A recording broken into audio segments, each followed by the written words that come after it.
Well, at least that's what my prayer book says. Let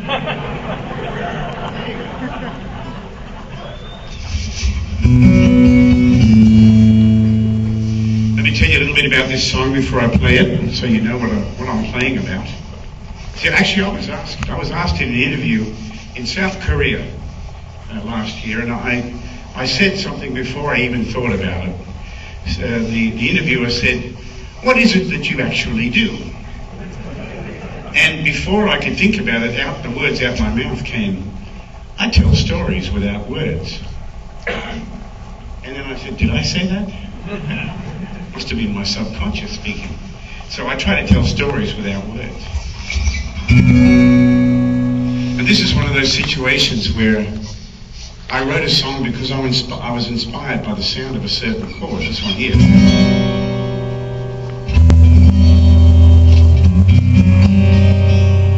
I love the sound of that chord. It was in a James Bond movie called Moonraker.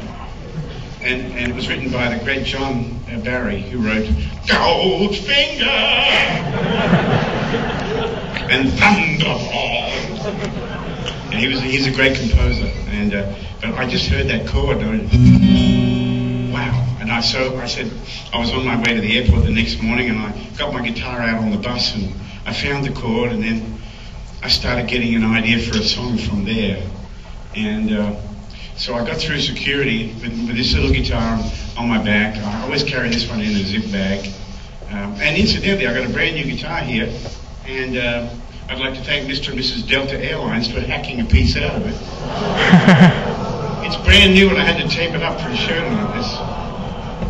It's broken right up to here.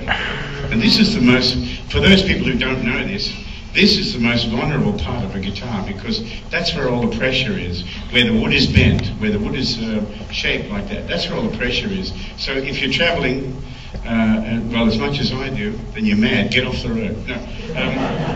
Then try to protect it. And I bought a good case for this guitar which has a lot of protection. But you know those people who handle our bags, they really know how to break things. It's broken on top as well. I just noticed. Oh well, that's showbiz.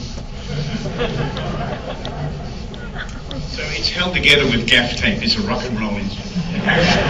Anyway, so I got through the lounge. I got through to the lounge where we were going to leave from, and I wrote the song right there and then. And as I was playing it over and over and over and getting into it with my eyes closed, I suddenly heard this little voice singing the melody. And I opened my eyes and there was this beautiful little girl. She must have been about 6 years old. And she had beautiful red wavy hair, kind of gingery colour, with these piercing green eyes, and just looked right through me as she was singing. And then her mother came up and put her arms around her. They started swaying and she started singing too. And I thought, oh, I'm onto something here. And so here's the song I wrote.